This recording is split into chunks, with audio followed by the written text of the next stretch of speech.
It's December, and you're probably just glad this year is almost over and hoping it will never happen again. Here in Adelaide, we're facing what is hopefully a very short and very mild second lockdown, and my hearts go out to all of those small businesses, and I hope that you get through this next difficult period. Switching to work, at the end of the year, it's often a good time to think about what's been going on. You do spend at least 8 hours a day there. And I know that's an obvious and boring statement that we've all heard many, many times, but still, can I put in a plea to consider these end-of-the-year career brickbats and bouquets? The brickbats highlight avoidable traps, and the bouquets really do set you up for more happiness at work.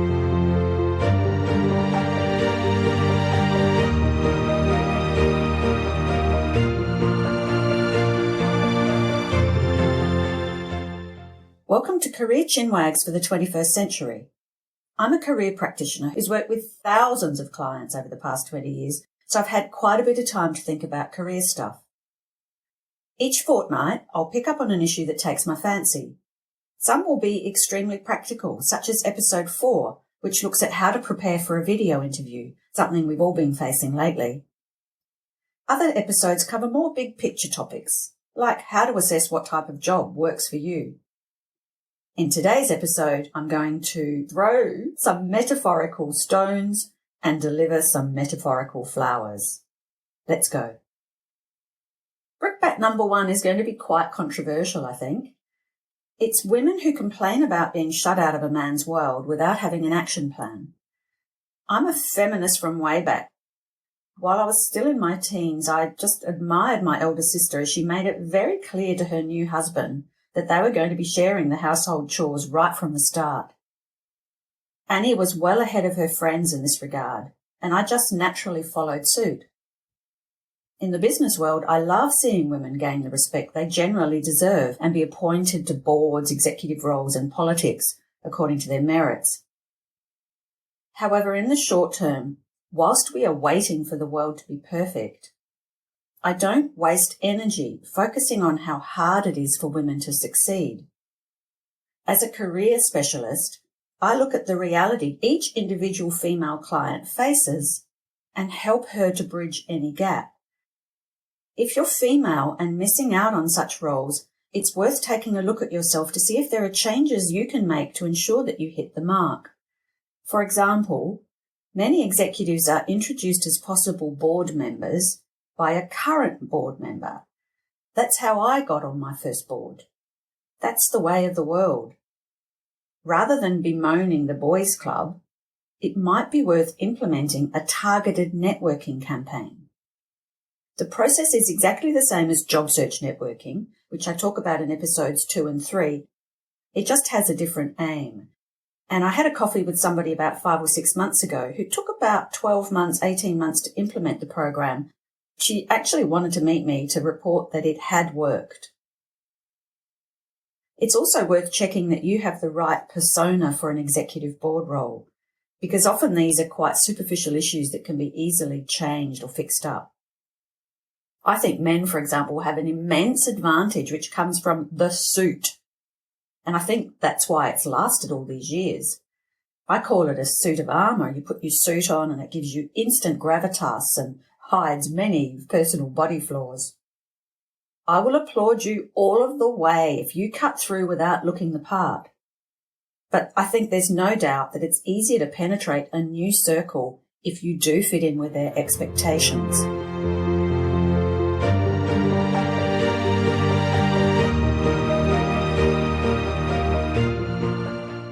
Brickbat number 2, taking a same approach to your work situation when you're not happy. Many people find that as they get near the Christmas break, they wonder whether they can do another year of the same thing. In fact, I had a coffee with somebody this week who was examining that very carefully. His thoughts, like many other people, were turning to throwing it all in and starting somewhere else.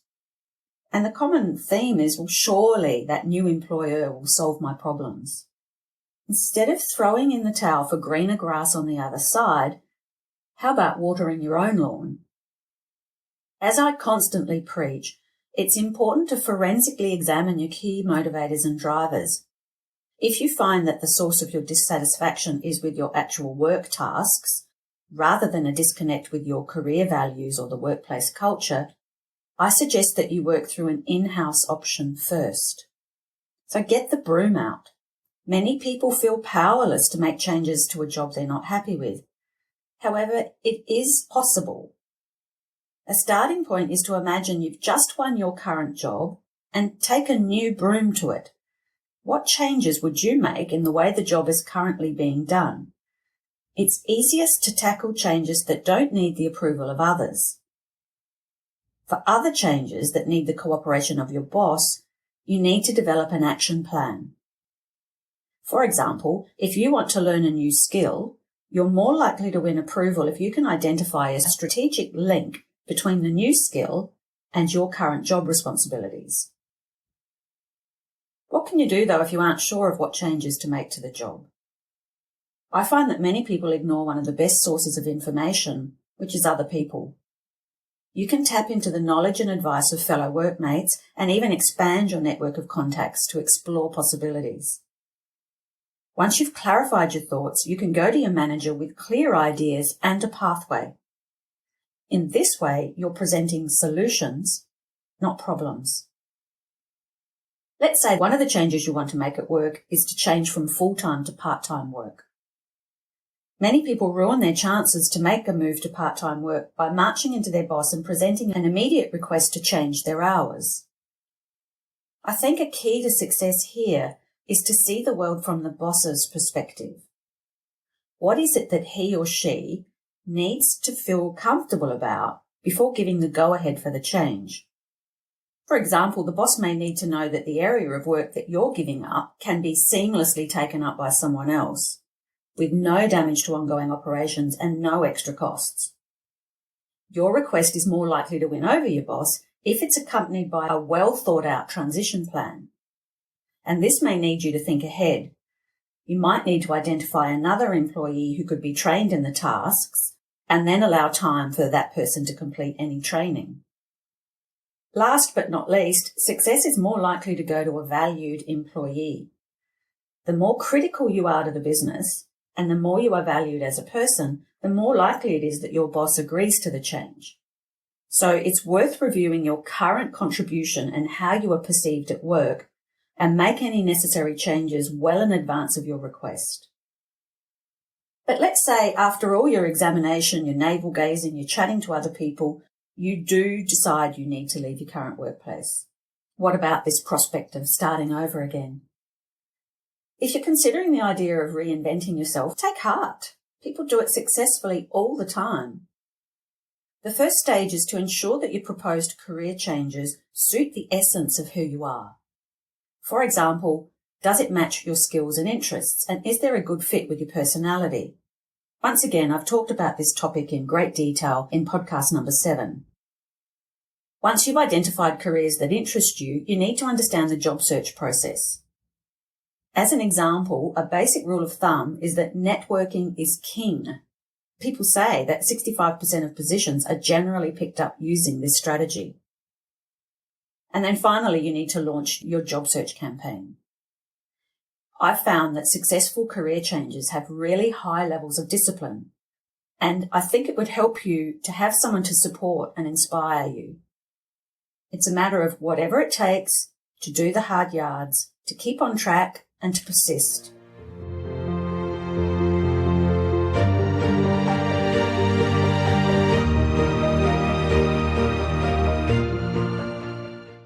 Brickbat number 3, going it alone. That's all right, doctor. I know your advice is free, but my mother has recovered from many illnesses herself, so she's going to help me recover from this bout of pneumonia. Or worse, that's all right, doctor. My wife and I have got together and we're going to treat this illness ourselves. Last year, I was so shocked when 2 employees from a client company were made redundant but declined our help. It has happened before, but generally the people involved are more senior and they think that their high level of on-the-job competency means they're also experts at career transition. These 2 people were leaving entry-level manufacturing roles in Adelaide, capital city of what is often called the Rust Belt state. yet they were both comfortable that they didn't need our free support.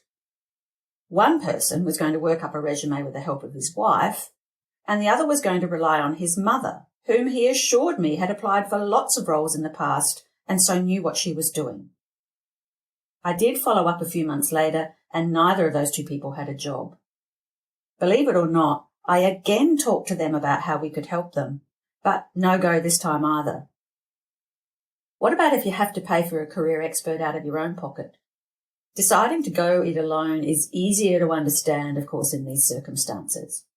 However, I chatted last week to someone who had a very big payout, but she was reluctant to spend any money on a financial planner. She intended to keep all of the money in a term deposit. In my head, I did the sums and calculated the cost of the planner as a percentage of the whole payout. I know what I would have done. You can argue the same thing with job search advice. Calculate the cost in terms of the time you spend in finding a new role, factor in unhappiness, lack of confidence, waste of time applying for unlikely roles. Then decide whether it's worth checking your approach with an expert.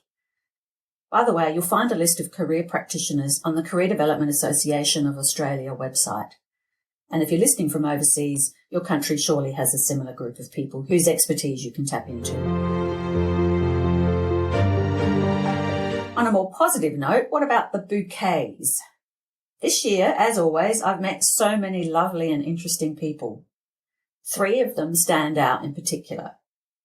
Bouquet number 1, they reap what they have sowed. I can't tell you how lovely it is to work with somebody who barely needs me. A recent client, let's call him Steve, gave lie to all of the normal stereotypes. He was clearly over 60. He was quietly spoken and he was unassuming. Yet it was pretty obvious very early on that he was easily going to pick up a new role. Why was that? He had a wonderful reputation in his industry. Adelaide being Adelaide, I happened to meet a former boss of his, and I will always remember what she said. He would be the last person I would let go in the company. That's how good he is. His reward? Recruiters put him forward for hidden roles they were filling. His stories at interviews were quietly compelling, and he picked up an excellent new role within a short period of time. The message is obvious, I think. The world these days is a very small place. Especially with LinkedIn, most people can find out what you are really like in the workplace. The feedback about Steve was outstanding. What would people say about you? Bouquet number 2, catching up on a technical skills deficit. In all my years of helping people to find a new job, I can't remember anyone quite like Katie. She was bright, bubbly, fun, very appealing. And these are wonderful advantages when you're looking for a new job. She was also extremely good at her mid-level job, but it was in a very narrow technical area with very limited prospects of future employment. Katie had never learnt basic skills like Word or Excel, and she was going to struggle to find work unless she did something about it. As with other clients in similar circumstances, I alerted Katie to some excellent low-cost training that she could sign up for. The difference was that Katie was not a gunner, as in I'm gonna do that one day. She started the very next day. Katie had the discipline to complete her Word and Excel exercises every morning before she started any other job search activities. No moaning, no excuses, just solid work. Obviously it paid off and Katie found a job soon after. Bouquet number 3, harnessing inner confidence. At a recent session, Hawaii said he had had a very bad cold and he had confessed that he hadn't felt like taking charge of his job search. Now, there's nothing new there. Very few clients tell me that they actually want to tackle the hidden job market. By that I mean searching for those roles that are never advertised. What did surprise me was that Hawaii went on to comment that in the past, he generally hunted out his own jobs, even going so far as to do the dreaded cold call. Hawaii had a strong belief that he had value in the marketplace and that someone would recognise his ability and offer him a good job. So he was not afraid to take the lead to identify such people and then approach them. Hui was interested in learning about proper job search networking, so we covered off on all the details over a few sessions. Lo and behold, the next time I saw Hui, he reported back on a string of strategic, well-conducted job search networking meetings. He found his next job through a contact made at his previous workplace, and the location was much closer to home, which was part of his aim. Hui had both confidence and bravery, which is an irresistible combination. Really, people are amazing, and I did want to finish off talking about Jane. She was one of those rare individuals willing to forego the big salary for better career satisfaction. But that's for another time.